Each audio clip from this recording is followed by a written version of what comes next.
یہ کنہیا لال کپور صاحب جو مزاح نگار ہیں، ان کا مجموعہ آج میرے ہاتھ میں ہے، اور اس میں سے ایک مضمون کا کچھ حصہ تھوڑا سا، جس کا عنوان ہے تہمت۔ ہمارا خیال ہے آپ ہم سے غائبانہ ضرور متعارف ہوں گے، اگر نہیں ہیں تو پھر آپ اس شہر میں نہیں رہتے ہوں گے، یا آپ کی واقفیت کا دائرہ ضرورت سے زیادہ محدود ہوگا۔ آخر ہم کوئی معمولی انسان نہیں، ہفتہ وار تہمت کے ایڈیٹر ہیں۔ ہم نے یہ اخبار کیوں نکالا؟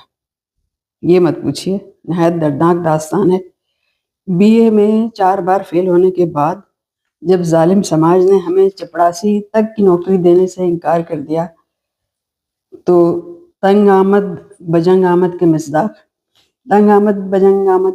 کا معنی یعنی زچ ہو گئے، عاجز آ گئے کسی بات سے، تو بس ایسا کوئی وہ اختیار کر لیا راستہ کہ جس میں سر دے دیا خطرے کے لیے۔ بجنگ آمد، تنگ آمد بجنگ آمد کے مصداق، یعنی یہ ہمارے پر صادق آتی تھی یہ بات۔ ہم نے ہفتہ وار تہمت کا ڈکلیریشن داخل کر دیا۔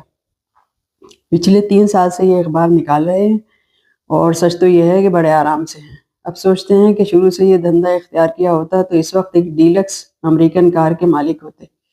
خیر، اب بھی گھوڑا گاڑی غنیمت ہے، انشاءاللہ اگلے سال کار خرید لی جائے گی۔ اچھا، یہ سب مضامین جن وقتوں میں لکھے گئے، ان میں امریکن ڈیلکس کار رکھنا یا گھوڑا گاڑی رکھنا بھی ایک بڑی وہ ایک عمارت کا وہ سمجھا جاتا تھا۔ ہمارے اخبار میں صرف تہمتیں چھپتی ہیں۔ تہمت میں یہ خوبی ہے کہ کسی بھی شخص پر لگائی جا سکتی ہے۔ آخر ذات خدا کے علاوہ کون ایوب سے مبرہ ہے؟ بڑے سے بڑے دیش بھگت کو بگلا بھگت ثابت کیا جا سکتا ہے، اور وہ صاحب جنہوں نے یتیموں کو پالنے کے لیے یتیم خانہ کھول رکھا ہے، ان کے بارے میں لکھا جا سکتا ہے کہ موصوف خود یتیموں کی کمائی پر پل رہے ہیں۔